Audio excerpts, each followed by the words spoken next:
Përshëndetje nderuar miq, ja ku jemi sërish në emisionin tonë Realitete Ekonomike, duam të flasim për investimet e huaja në pronat e patundshme të Shqipërisë, pra në sektorin real estate, sepse vërtet është sektori me rritjen më të fortë, është tani investimi i huaj numër 1 i vendit. Kemi shifra rekord të investimeve të huaja, gjatë gjithë vitit kaluar edhe në këtë 6 mujor, të dhënat paraprake e konfirmojnë, por duam ta flasim arsyet pse real estate, blerjet nga të huajt janë në vendin e parë të investimeve tona të huaja direkte.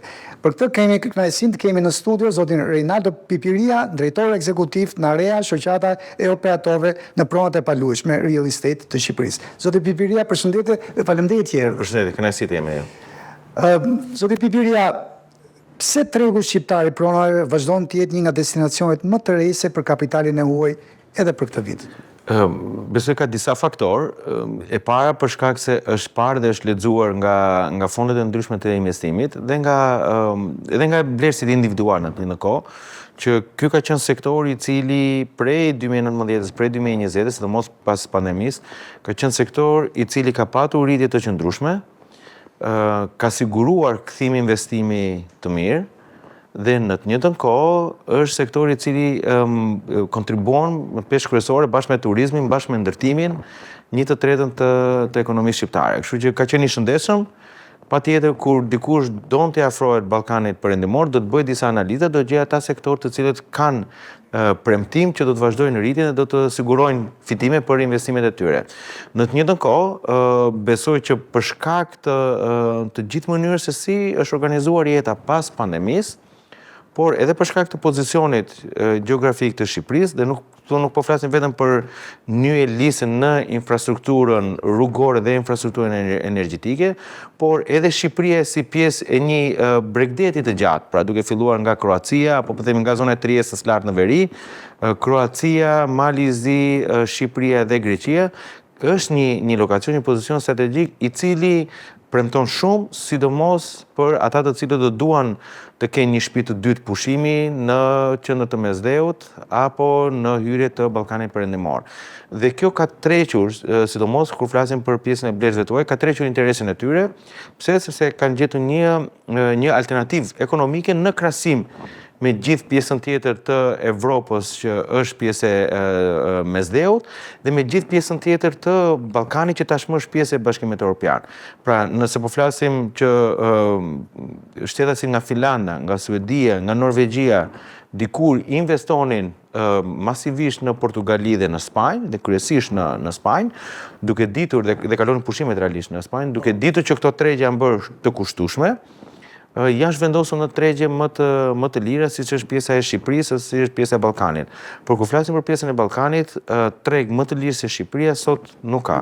Pse? Sepse Kroacia është pjesë e Bashkimit Evropian, që prej 10 vitesh, tashmë 15 vitesh, është i shtrenjtë, Greqia në të njëjtën kohë është e shtrenjtë, Malizi për shkak të investimeve që ka pasur dhe kryesisht investimeve që kanë ardhur nga Evropa lindore, është i shtrenjtë, kështu që Shqipëria ka ngelur një nga ato alternativat që premton të ofron mundësinë për një hyrje me pak kapital dhe premton një rritje të shpejtë. Dhe këtu kur themi hyrje me pak kapital, po flasim hyrje me 200.000, 250.000 euro, pra një shtetas si huaj mund të ketë një apartament në Shqipëri, ndërkohë që patjetër që bregdeti ka akoma nevojë për investimet të huaja cilësore dhe ta jep këtë mundësi.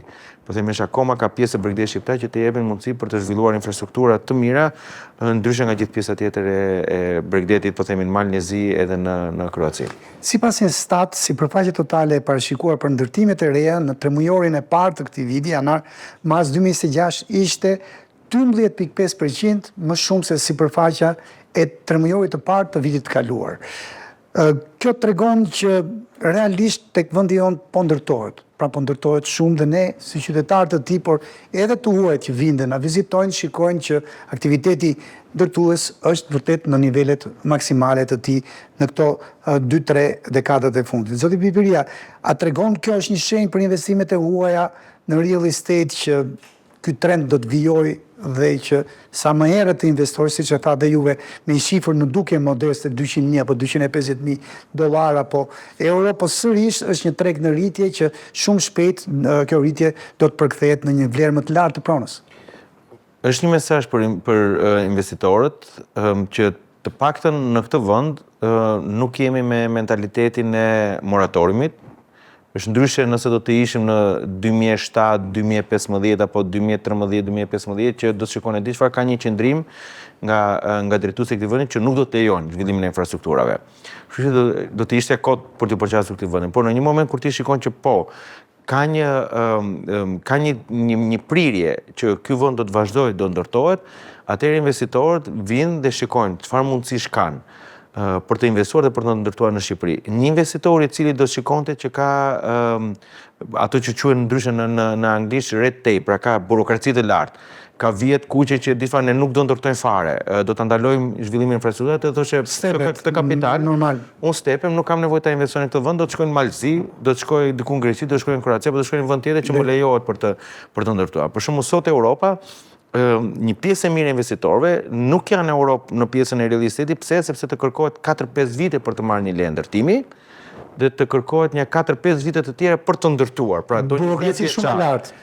Dhe edhe sikur ti të duash të angazhosh fonde të cilat shkojnë për strehimin dhe për strehimin e përballueshëm, pra të kesh një produkt që do ndërtosh për strehimin e përballueshëm, ke gati klient që duan të blejnë dhe të strehohen në Europë, ti duhet planifikosh që për 10 vite do ta kesh të bllokuar paratë tua derisa të fillosh shitjen dhe të marrësh mbrapsht fitimin. Kështu që Shqipëria nuk është në këtë linjë. Pra duke dhënë një mesazh që kemi mundësi të angazhojmë fonde dhe kemi mundësi për të ndërtuar. Pra nuk kemi burokraci të tepërta.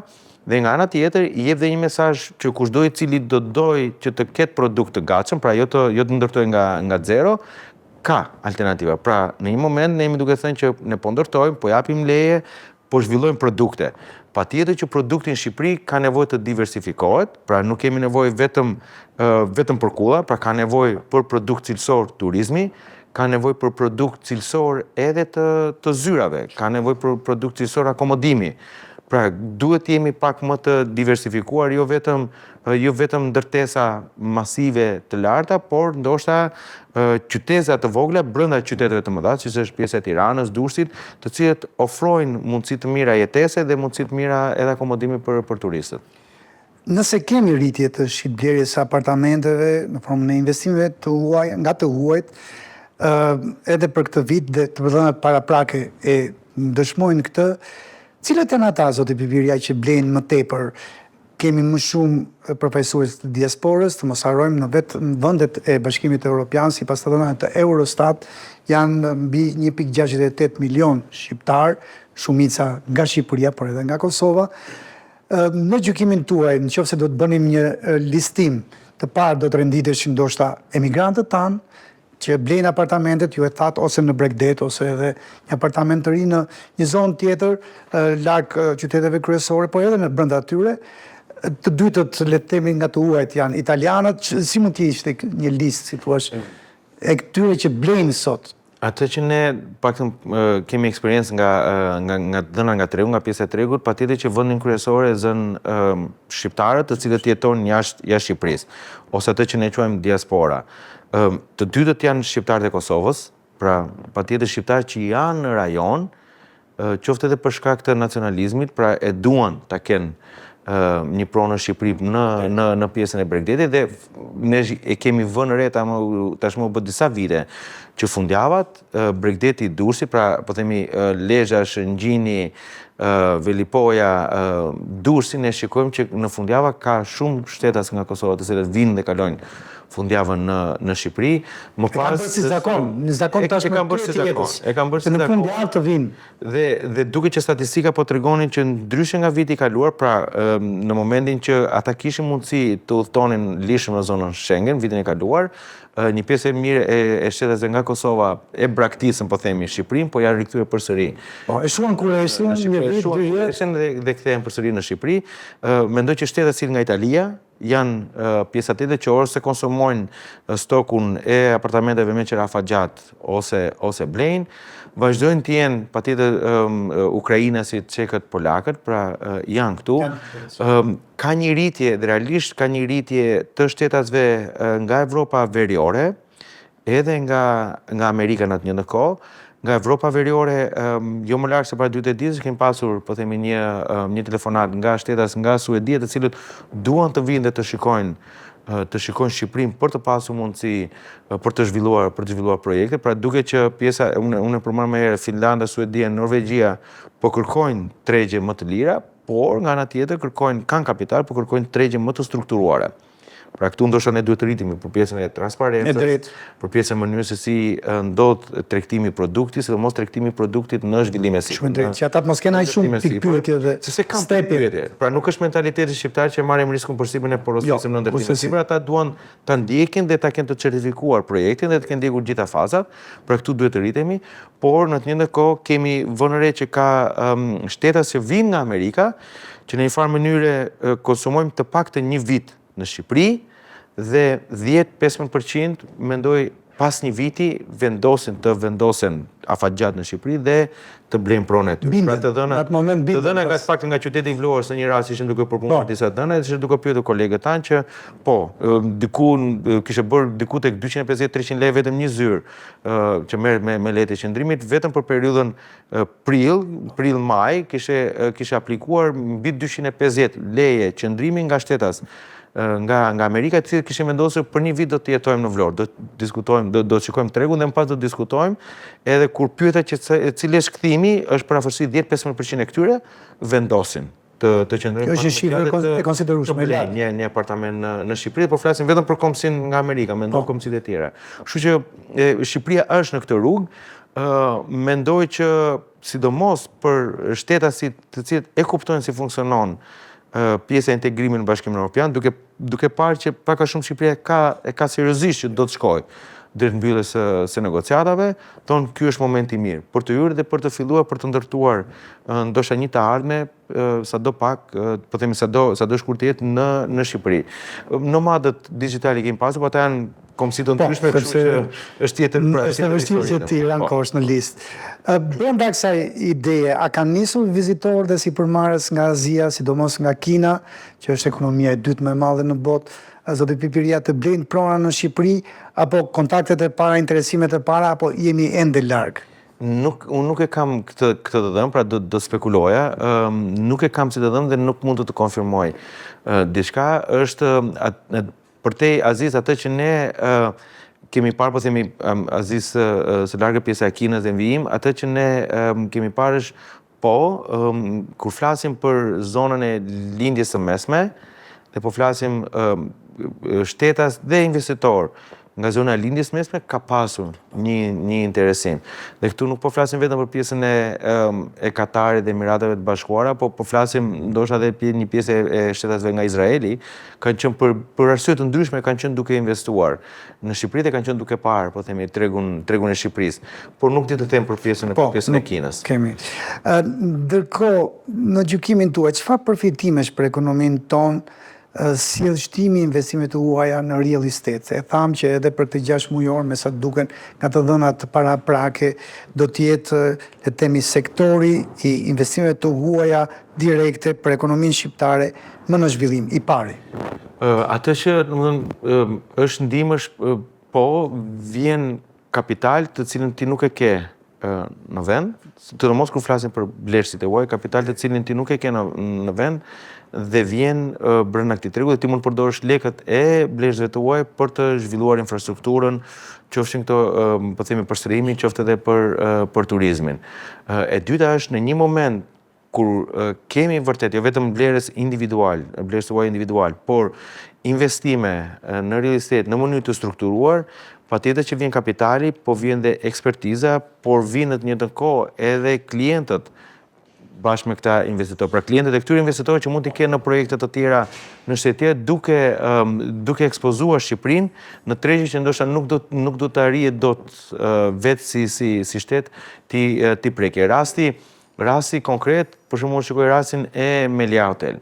Në një moment që Melia hyri në Shqipëri, ne nuk kemi pasur më përpara këtë vizitë nga nordikët dhe këtë vizit nga spanjollët. Pra, po themi turist nga pjesa nordike dhe nga që bëjë si një ankore, speranse që të vinë. Po, që troqë, sepse në një moment kur shikojnë që e di çfarë, unë nuk arri do të Melian në Spanjë, sepse është bërë shumë e shtrenjtë. dhe unë nuk mundet të aksesoj, atëherë po shkoj tek Melia në lokacionin tjetër që është brenda buxhetit tim. Dhe unë vi për shkak të rrjetit të Melias, unë vi në Shqipëri dhe vizitoj Shqipërinë sepse mund të kem të njëjtin standard. Kam garanci të paktën edhe një standardi me Melia patjetër. Në të një standard pushimes në një vend që nuk e kam eksploruar. Po unë vi një herë si turist, vi 2 herë si turist dhe më pas unë shikoj ky që nga një vend ku mund të kem. Mund të rrezikoj kapitalet e mia. Rrezikoj po themi të ju. Kështu që prandaj them që është shumë mirë, unë jam pro versionit të investimeve tuaja në infrastrukturën turistike që vijnë nga investitorë serioz dhe që duke ardhur ekspozojnë Shqipërinë në komplet gamën e klientëve të tyre që mund të jenë nga gjithë bota, jo vetëm nga Spanja, jo vetëm nga Katari, por mund të jenë nga gjithë bota. Dhe kjo është mirë sepse duke ekspozuar Shqipërinë ndaj këtyre vendeve që ne nuk do të arrijmë dot drejt për drejt, mund të ekspozojmë Shqipërinë edhe në sektor të ndryshëm të ekonomisë, sepse një klient i kualifikuar, i Melias apo i brendeve të tjera të hoteleve, me shumë mundësi është një drejtues i një korporate, i drejtues i një institucioni të madh ndërkombëtar, që ne sipas nesër kur shkojmë mbrapsht në vendin e tij të punës apo kur shkojmë mbrapsht në zyrën e vet ekzekutive, kur bëhet fjalë për zgjerimin e korporatës. Le të bëjmë një prodhues apo të shërbime. Ishim në Shqipëri, duket vastapël, integrohet në Bashkimin Evropian, ka infrastrukturë, pse jo mos ta vizitojmë me syrin që ne të kemi një deg të korporatës tonë në të vend. Kjo është lidhja dhe vërtet lidhje efektive, zoti Pipiria. Ndërkohë, ju e përmendët, sepse janë pikërisht edhe aktiviteti turistik. Në gjykimin tuaj, çfarë roli po luan turizmi në rritjen e interesit për pasuritë e paluajshme tek ne? Unë mendoj që turizmi është një nga magnetet kryesore. Nuk besoj që dikush vjen në Shqipëri, herën e parë që viziton Shqipërinë, qofte për arsye për turizëm, thotë di çfarë kam ca lek në xhep po blej këtë pronën. Jo, mendoj që njerëzit vinë dhe krijojnë eksperjenca të reja dhe përjetojnë vendin si turist. Vinë një herë, vinë 2 herë dhe më pas vendosin të jetojnë apo zgjerojnë sipërmarrjen e tyre apo të zgjerojnë zyrën e tyre të shërbimeve në një vend si Shqipëria pasi e kanë parë që çfarë të ofron ky vend. Dhe pasi e kam parë çfarë ofron ky vend, jo vetëm si turist, por në gjitha aspektet. E them këtë gjë sepse kushdo që do të vijmë për të investuar në Shqipëri, do të shikoj a jetohet në këtë vend apo jo. Çfarë të ofron ky vend përtej 40 orashit të punës. Pra, nëse ti vjen si turist dhe shikon që ti mund të vizitosh, ti ke qendra argëtimit, ti ke qendra turistike, ke kulturë, ke histori, ke art që ti mund të eksplorosh për e di çfarë po. Ndoshta vlen që unë këtë 1 vit, 2 vit, 5 vite qoftë si nomad, të bëjmë rezident. Të bëjmë rezident sepse unë e di se çfarë mund të bëj në Shqipëri, jashtë e hënë e premte, jashtë 8 orashit, jashtë 40 orashit. E kam përjetuar vetë në eksperiencë të parë. Kam përjetuar dhe kam parë që nga Shqipëria ti mund të marrësh një makinë me qira dhe të vizitosh Malin e Zi, Kosovën, Maqedoninë dhe gjithë e tjerë. Pra, mendoj që kryesisht vinë për turizëm dhe më pas vendosin jetohet apo jo. Njëjtën gjë ne bëjmë kur udhtojmë si familje që vizitojmë një vend që më pëlqen ky vend, jo këtu nuk hyj toka se që nga shumë zhurmë dhe shumë pis. E drejt, madje edhe është ajo që thuhet që sot turizmi po ndryshon, po evoluon në një eksperiencë jetësore. Ndërsa është dhe pikërisht kjo lidhja shkak pasojë. Dhe një më falë që në prejë. I lutem. Më pësohet nga Forumi Strategjik i Investimeve në mos gaboj para 1 vit e gjysmë, ku ishte edhe presidenti Macron. Në maj të 2025. Prill maj një vit e pak edhe ishin të dhëna, po diskutonim të dhënat e big data që vinin nga kompanitë e mëdha të kartave të kreditit, e tregonin që sot shpenzimet kryesore të kartave të kreditit shkojnë për krijimin e eksperiencave të reja. Pra njerëzit po udhtojnë më tepër dhe po kërkojnë eksperjenca të reja në vendet që po vizitojnë. Praktikisht turizmi dhe udhtimi ka ndryshuar shumë dhe është bërë magnet për nivele të ndryshme të shoqërisë. Në gjykimin tuaj, pyetja e parafundit për këtë bisedë tonë sot, zoti Pipiria, cilat janë sfidat kryesore që në radhë parë qeveria, po edhe ne gjithë si komunitet duhet t'i adresojmë në investimet të tuajve për pasuritë e paluajshme tek ne? Unë po ju rendis, ndoshta juve mund të vini theksin ku, si thua, na vëmë më shumë ose ka nevojë për kemi përmirësim të infrastrukturës publike dhe këtë them drejtën e kemi parë në disa raste, rrugët, akset kryesore rrugore, apo qendrat e qytetit, planifikimi qëndrueshëm urban, transparencë në transaksionet e pronave, siguri juridike e titujve të pronësisë, cilat prej këtyre në gjykimin tuaj ky është kali i betejës. Këtu unë duhet të investoj më shumë, të përmisoj më shumë, se në këtë mënyrë të rreq më shumë të huaj për të blerë prona në Shqipëri. Nuk e vënë dyshim që Shqipëria po investon shumë në infrastrukturë, pra po themi rrugë, autostrada, janë duke zhvilluar. Mendoj që kemi një rrjet të mirë rrugor krahasuar me fqin tanë, për te Greqisë edhe për te Kroacisë janë historinë vetë, se Bashkimit Evropian është tjetër gjë. Por mendoj që shumica atyre që përqasin Shqipërinë sot kërkojnë dy komponent. Kërkojnë transparencë edhe garanci. Transparencë, ne jemi akoma shumë larg me transparencën e tregut, me transparencën e industrisë, jo vetëm për çështje të qenit transparent, por të qenit të dhënat të cilët mund të aksesohen 24/7 nga burime të besueshme. Ne po bëjmë digitalizim të kadastrës, ndoshta vetëm për hir të digitalizimit. Unë akoma nuk shikoj një drejtim të qartë për të shërbyer realisht përdoruesve fundor. Kush janë përdoruesve fundor? Janë qytetarët, janë ndërmjetësit e pasurisë paluajtshme, janë noterët, bankat, janë institucione shtetërore në vetvete, lizbatuesit, por janë investitorët e huaj. Kjo është një.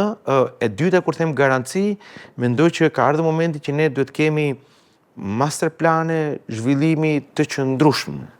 Jo masterplane thjesht për hir të pasurit një masterplan për të check the box, për të kryqëzuar, vendosur X-in te kutia që ne e bëm, të lutem jemi gati për Bashkimin Evropian.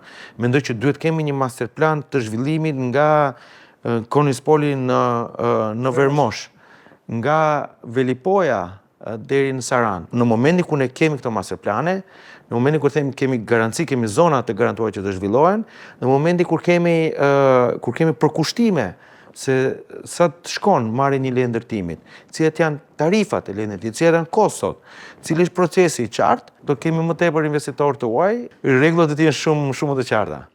Zoti Pipiria, faleminderit që ishit me ne sot në këtë bisedë. Kënaqësi të isha me ju. Të nderuar miq, faleminderit që na ndoqët dhe mirupafshim takimet e ardhshme.